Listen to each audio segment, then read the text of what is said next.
Alrighty, what it do, baby boat? This is my fucking third time recording this video. Every time I record, it gets worse and worse. So hopefully this one will be the banger. Hopefully this one will be the one that I actually upload. In this guide that I'm going to be releasing is just a guide to teach you how I play mid lane at a challenger level. This guide is specifically for people who already are mid laners, because there are definitely going to be tips and tricks and strategies and tactics that you can use to make your mid lane better. But also this is a guide for people who don't know anything about mid laner, how to mid lane, sorry, because I'll be teaching you the ins and outs and everything that I've learned from getting challenger as a mid laner. The quick story I want to tell you is that, yeah, I was a jungler, or for most of you who don't know, I was a jungle main, and I got to at least master as a jungle. I think I could have gotten to challenger, but I don't want to go on that tangent. And I wanted to see if I could get high elo with any other roles, and I did, and specifically with mid laner. At one point my win rate in challenger was above 60% on Orianna, and it was 70% on Syndra. Then I tilted off the face of the earth, and I fucking, my win rate plummeted to like 58% or something, you know, just lower than before, 55% with Orianna. But before that, I thought I had some really good, you know, strategies and understanding of mid lane, how to play it, obviously before I tilted. I'm just going to be showing you those strategies. In this video, you're going to hear stuff like the fundamentals that you would have heard before, but there will also definitely be tips and tricks and all that stuff that you like, that will help you, that you haven't heard on other videos. And so I don't want to be talking too much. Let's just cut straight into the video. The 4 aspects that you need to worry about as it relates to the mid lane during the laning phase is these 4 aspects right here: is CSing, trading, jungle pressure, and roaming. For this particular video, I'm going to delete roaming because it's too much information and I don't want to keep it nice and bite-sized.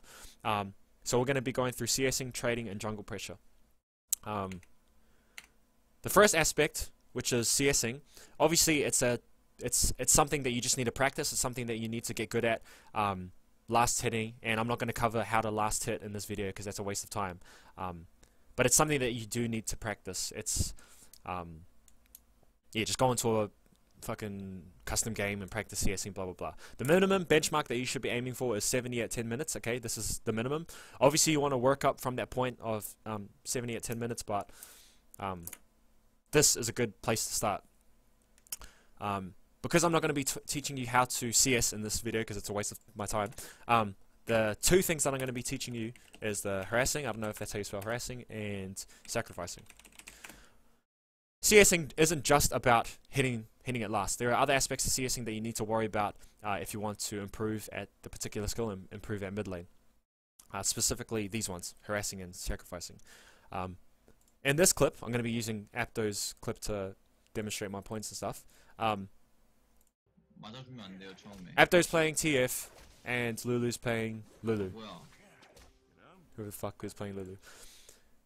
Sometimes it's good to sacrifice CS. Sometimes the enemy has a clear advantage that he's trying to abuse. For example, let's take the minions away from this, and let's just say Lulu level 1 and TF level 1. Lulu's going to win because she has extra damage from her passive. TF only has the card, pick a card thing. Lulu has the passive damage plus her, you know, her shield or her pixie or her Q, whatever she took. So Lulu wins this trade. Because of that, Lulu's trying to make, you know, take advantage of that advantage that she has, and she's trying to position herself in a place where it stops TF from CSing. For example, see, TF wants to hit this one, and you see before Lulu tried to move up. Same thing right here. TF's trying to get this one, Lulu's trying to move up. Which is why he's being super careful. In a way, he's sacrificing the lane pressure, a bit of lane pressure that he has, or, you know, moving back in order to play safe so that he doesn't have to trade with Lulu. Same shit here. Lulu's moving up, positioning himself in a way because she knows that she'll win the level 1 trade. And that kind of stops Apto from CSing. So that is the sacrifice part, okay? Sometimes you have to understand that it's good to sacrifice CS because it means that you're not gonna lose like half your health. Same thing with here, it's 650. At this point, Apto has an assist. Lulu has already got a bit less damage, and it's because like Lulu got ganked and shit. And now the wave is pushing towards Apto, and so he's going to make use of the advantage that he has at this particular point in the game. and position himself in a place to stop Lulu from CSing. He's doing it right now. Lulu obviously wants to CS this, and he's harassing this one, or taking advantage of. I'm not going to worry about spelling this video. So those are the two aspects that you need to worry about CSing. To recap, sometimes it's good to sacrifice CS if it means that you save a bit of health, and then sometimes you have to realize that when Lulu wants to CS, or when your enemy laner wants to CS, you have an advantage that you want to abuse, so you want to position yourself in a place that stops her from CSing. Okay, so that's CSing. The last thing I'll say about it is it's a slow and sure way to gain an advantage. CSing is a way that you don't have to be mechanically good. You just have to know that, if you're good at CSing and the other person isn't, you'll have like a 20-30 CS lead, and that leads to extra gold, which leads to an item power spike, which means you're stronger than your enemy laner, which means you can out-trade him, which means that you can possibly kill him, and then you snowball off that, blah, blah, blah. So, it's a slow and sure way for you to gain an advantage. The second one is trading. Trading only when it's advantage for you. I should have put that. When it's advantageous for you. The only time that you should trade during the laning phase is when it's advantageous for you. Okay? Some people, they don't fucking know how to. They don't know how to trade in lane. They just walk up and they just think you're level 1. You're supposed to outplay your opponent. You're supposed to mechanically beat him, but they haven't done the analysis at all, and they just end up getting completely dicked. For example, see in this position here at the level 1 thing, Lulu's obviously trying to take advantage of the level 1 power spike that she has. She's trying to harass old Apto Skunks, but Apto's smarter than this Lulu, obviously, because he knows that he has an advantage right here. It looks like, Lulu's trying to play aggressive, blah, blah, blah, and he has the advantage because, obviously, why would you be playing aggressive if you don't have the advantage? You'd be a fucking idiot.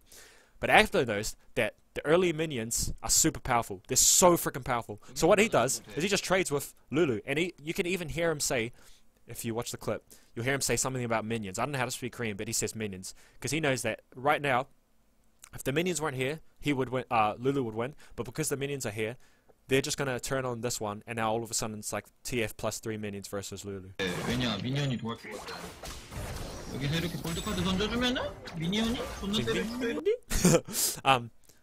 And that is a clear advantage that Apto had, is that he had the minions with him. He's also got sustainability. He had 4 pots to work with. Same over here. Same thing over here. He tries to move up. She's trying to trade with TF like stupid ass, and he just turns on her. And then look, all of a sudden, the minions are turning on TF. Sorry, the minions are turning on Lulu. And now he just fights within his wave. He's losing this right now, but you have to remember that he's got an extra like 3 pots or something that he can use, and the wave's pushing towards TF. So he can safely farm under his turret. He doesn't have to trade. He's safe from enemy jungle pressure, blah, blah, blah.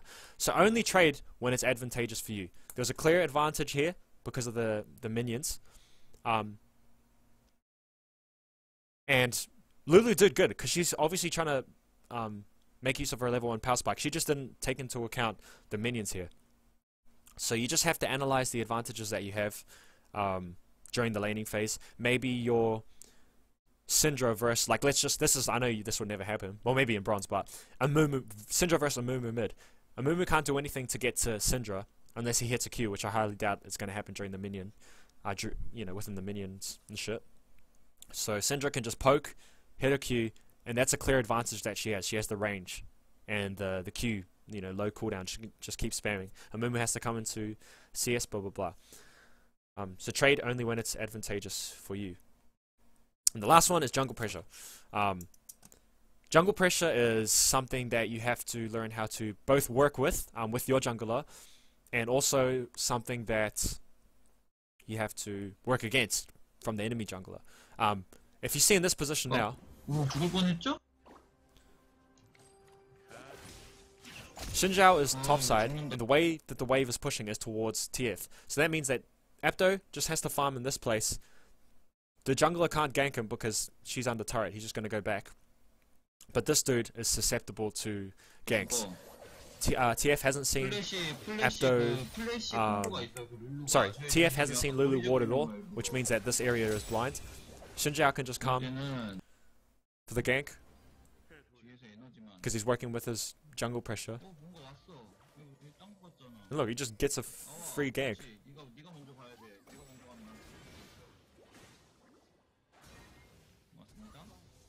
It's easy. And it's funny, like everything that I'm saying right now seems like normal to me, and it probably seems like normal to you. Someone watching this is probably gonna, some freaking idiot is probably gonna say, yeah, that's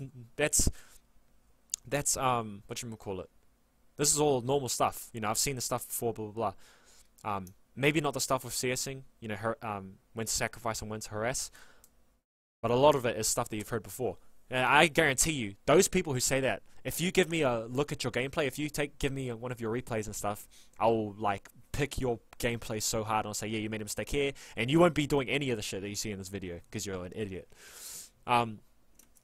So this is particularly the stuff that you have to focus on during the laning phase.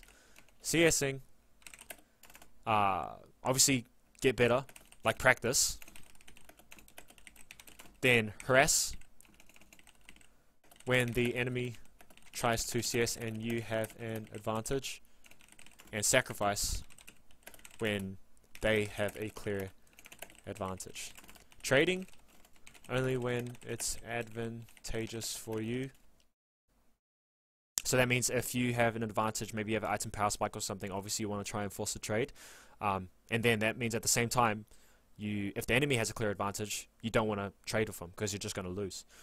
And then third is jungle pressure. Knowing when to play aggressive, because you have your jungler close by and you have good vision so that the enemy jungle can't gank you. And also understanding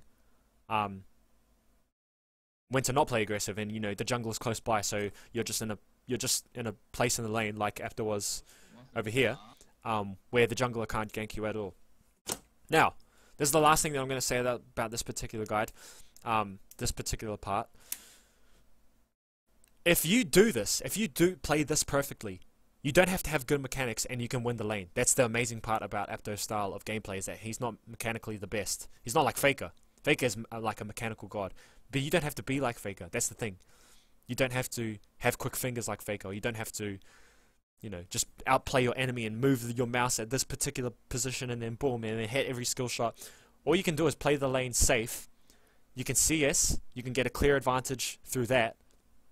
You can trade only when it's advantageous for you. You get a clear advantage through that. And then you work with your jungle pressure. Then all of a sudden, it's 3 minutes in, and Apto's essentially already won this lane. Isn't that ridiculous? He's got the kill on Lulu. He's got more CS than Lulu. He definitely will have more CS than Lulu. And all he has to do is wait for his power spike at level 6. He can do clear advantages like this. Where is it? 650. Like this. Like now that he's got the advantage. He took minion damage. He knows that he can, you know, harass blah blah. All he has to do is play safe, wait for his level 6 power spike. If we fought it here, I guarantee you we'll see something. Yeah, here, look. He pushes the wave so he can use his ulti. He sees that they're going to have a fight. Or he's going to force a fight right now. Rengar's bot though is a bit sticky. It's a bit of a sticky one. But they definitely win this. Yeah, nice. Nice. And look, this dude's got blue buff, so if he is able to... Look, and it's GG. This is GG now. And it's 6 minutes in. It's 7 minutes in. Isn't that ridiculous? Nothing that you've seen in the past 15 minutes of watching this video is mechanical. There's nothing mechanical about it. He didn't move this mouse, blah, blah, blah. He didn't hit a perfect skill shot, blah, blah, blah. All he did was this stuff here. He CS'd properly. He CS'd when it was, you know... he sacrificed some CS when he had to, because Lulu was going to give him the old bop. He harassed when he had the advantage. He traded only when it's advantageous for him, which was, you know, when he had the minion advantage and stuff like that. And then he worked with his jungle pressure. The game's 6-7 minutes in, and he's already won. And that's why the last thing I'll say with this is play safe. You just have to play safe. Don't fuck up that early game, because if you screw up that early game, the chance that you're gonna win the game is super low, because League of Legends is a snowball effect. You just gain these little advantages, and they go bigger and bigger and bigger and bigger, and then all of a sudden you've taken the Nexus. So if you focus really, really intently, is that a word? On that early game, you make sure you play safe, blah blah blah. You don't have to be a mechanical god. You can just outplay the enemy through this one, not this one. This one. No. So if you stay to the end, congratulations. You're the fucking man. I love you. Soon, in the next couple of videos, along with these guides, is I'm going to be opening up my coaching again. And I'll give the opportunity for whoever's watching this a chance to get coached by me. I'll pay for your coaching sessions. You'll essentially, you're saving $120. I'll pay for that.